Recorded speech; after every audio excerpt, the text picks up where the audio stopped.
جی السلام علیکم۔ تو انسان ناکام کیوں ہوتا ہے زندگی میں، اس حوالے سے بھی بات کریں گے، اور کامیابی انسان کو کس طرح مل سکتی ہے، ایک غریب انسان کس طرح دنیا میں ترقی کر سکتا ہے، کس طرح کامیابی اپنے نام کر سکتے اور اپنی فیملی کو سپورٹ دے سکتا ہے۔ تو چلیے آج میں آپ کے سامنے ایک کہانی رکھوں گا، اور کہانی کیا ہے، وہ یہ ہے کہ ایک چھوٹا بچہ ہوتا ہے، وہ اسکول جاتا ہے، سخت گرمی کا موسم ہوتا ہے۔ جب وہ اسکول سے واپس آتا ہے تقریباً 2-2:30 بجے، تو وہ جو سگنلز ہوتے ہیں روڈ کے اوپر، وہاں جاتا ہے اور وہاں کھڑے ہو کر پانی کی بوتلیں بیچتا ہے۔ ناظرین، اسی کے ساتھ ساتھ وہ مالٹے کا جوس بھی بیچتا ہے، لیکن وہ ایک سوچ رکھنے والا انسان ہوتا ہے کہ میں نے زندگی میں کچھ بننا ہے۔ وہ بڑے بڑے خواب دیکھنے والا ہوتا ہے، اور کہتے ہیں نا کہ انسان کے جیسے خیالات ہوتے ہیں اسی طرح اللہ ان کو زندگی دیتا ہے۔ وہ سوچ رکھنے والا تھا۔ ہم تو زیادہ تر یہ سوچتے ہیں نا کہ میرے والد صاحب غریب ہے، میں غریب گھرانے سے تعلق رکھتا ہوں، اس وجہ سے میرا مقام یہی ہے، اس سے میں آگے بڑھ نہیں سکتا، اس سے میں آگے جا نہیں سکتا۔ لیکن وہ بچہ جو تھا وہ اسکول جایا کرتا تھا، اور اس کے بعد سگنلز کے اوپر پانی کی بوتلیں اور مالٹے کا جوس بیچا کرتا تھا۔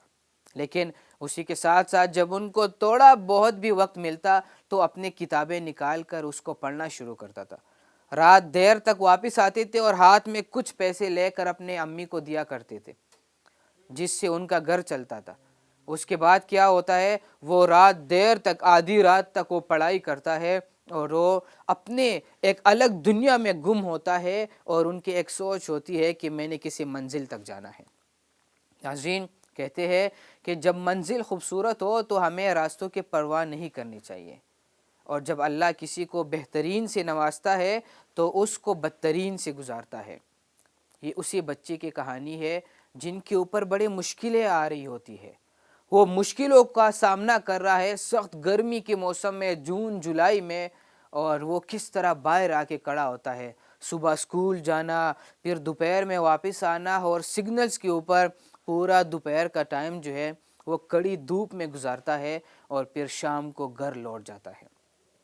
ناظرین، وہ بچہ بڑا ہو جاتا ہے، وہ دن بدن ترقی کرتا جاتا ہے، اور وہ پھر جا کے مسلم دنیا کا حکمران بن جاتا ہے۔ ناظرین، اس کا نام ہے رجب طیب اردگان، جو آج ترکی کا صدر ہے۔ ان کی کہانی کچھ اس طرح ہے۔ وہ ایک غریب گھرانے سے تعلق رکھنے والا انسان تھا، اور وہ آج جا کے مسلم دنیا میں وہ مانے جاتے ہیں، اور ان کا نام طیب اردگان ہے۔ وہ بار بار الیکشن جیتتے ہیں اور دوبارہ ترکی کے وزیر اعظم منتخب ہوتے ہیں۔ ناظرین، وہ سن 2000 سے لے کے اب تک 2024 تک وہ اقتدار میں ہے، اور ترکی کے اوپر وہ حکومت کر رہے ہیں۔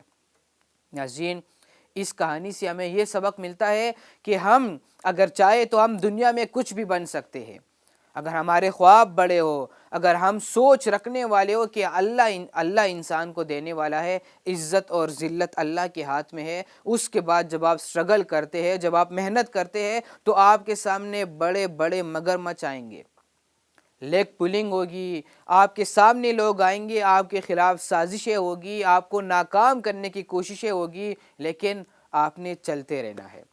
تب تک چلتے رہنا ہے جب آپ کا ایک چھوٹا سا سگنیچر جو ہے وہ آٹوگراف میں نہ بدل جائے، اور آپ کے پاس کوئی بندہ آ جائے کہ سر مجھے آپ کا آٹوگراف چاہیے، آپ کے پاس کوئی بندہ آ جائے کہ میم مجھے آپ کا آٹوگراف چاہیے۔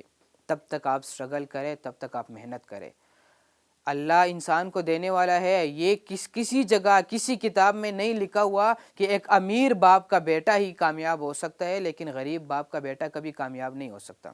ناظرین، اگر ہم دنیا کے جو بڑی بڑی شخصیات ہیں ان کے اگزامپلز اٹھا کے دیکھنا شروع کر دے تو دنیا میں 70 سے 80% جو کامیابی ہے وہ غریب لوگوں نے حاصل کی ہے، کیونکہ ان کو غربت کا پتہ ہوتا ہے، انہیں یہ اندازہ ہوتا ہے۔ وہ اے سی ایئر کنڈیشنر کمروں میں نہیں بیٹھتے، وہ اے سی کی گاڑیوں میں نہیں چلتے، انہیں دھکے برداشت کرنے پڑتے ہیں، لوگوں کے باتیں برداشت کرنی پڑتی ہے، ان کو آزمائشوں سے گزرنا پڑتا ہے، اور اللہ اس انسان کے اوپر آزمائشیں ڈالتا ہے جو خواب بڑے دیکھتا ہے، جن کی سوچ اچھی ہو. اور اگر ہم یہی سوچ لے کر آگے زندگی میں محنت کریں کہ میں کچھ زندگی میں کچھ بنوں گا اور جب کچھ بن جاؤں گا تو میں مخلوق کی خدمت کروں گا. جو غریب لوگ ہیں، جو یتیم لوگ ہیں، جو لاوارث ہیں، جو بیچارے لوگ ہیں، ان کی میں خدمت کروں گا، ان کی میں مدد کروں گا اور ان کی میں آواز بنوں گا. تو جب ہم اس طرح کی سوچ لے کر آگے زندگی میں بڑھتے ہیں تو یہ بھی عبادت کے زمرے میں آتا ہے. اور اللہ اس انسان کو زیادہ پسند کرتے ہیں جس کے اندر عاجزی اور احترام ہو. جب ہمارے اندر عاجزی ہو اور احترام ہو تو ہمیں دنیا میں کامیاب ہونے سے کوئی نہیں روک سکتا. لیکن اصل مسئلہ پتہ ہے کب بنتا ہے؟ مسئلہ تب بنتا ہے جب ہمیں کوئی چھوٹی سی بھی کرسی مل جائے نا تو ہم پتہ نہیں اپنے آپ کو افلاطون سمجھنا شروع کر دیتے ہیں. باقی انسانوں کو تو ہم انسانوں میں شمار ہی نہیں کرتے، کسی سے ہاتھ ملاتے نہیں ہے یا اور غریب لوگوں سے بات نہیں کرتے، نیچے فٹ پاتھ کے اوپر کسی کے پاس بیٹھتے نہیں ہے، کیونکہ ہمارے شان و شوکت کے وہ خلاف ہو جاتا ہے. پھر اور کہتے ہیں کہ اللہ کی لاٹھی بھی آواز ہوتی ہے، اور جب انسان کو پھر جب لاٹھی لگتی ہے تو وہ سیدھا زمین پر آ جاتا ہے. ہمیں تب کچھ بھی نہیں ہوگا اگر ہم یہ سوچیں کہ کوئی بھی وقت ایک جیسا نہیں رہتا. اگر ہم پرائم منسٹر کی کرسی پر بیٹھے ہوئے ہیں تو وہ وقت بھی ہمارے لیے ایک جیسا نہیں رہے گا.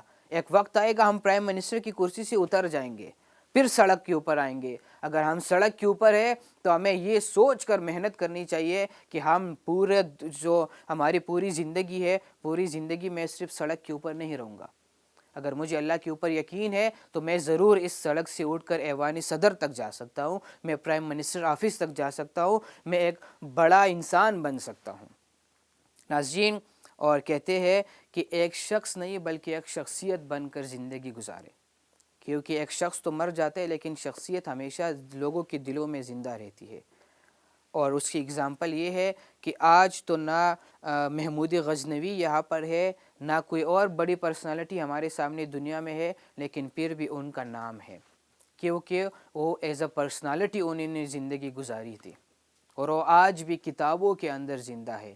اگر آپ نے بھی کتابوں کے اندر زندہ رہنا ہے اور لوگوں کے دلوں میں زندہ رہنا ہے تو انسانوں کو انسان سمجھنا شروع کر دے اور اپنے اندر عاجزی اور احترام پیدا کرے اور محنت کرے تو آپ بھی اردگان کی طرح اپنا نام بنا سکتے ہیں. اپنے میزبان شراز کو دیجیے اجازت، اور نیکسٹ میں آپ کے لیے کوئی اور کہانی لے کے آؤں گا. تب تک کے لیے اجازت چاہتا ہوں. اللہ نے کے بان.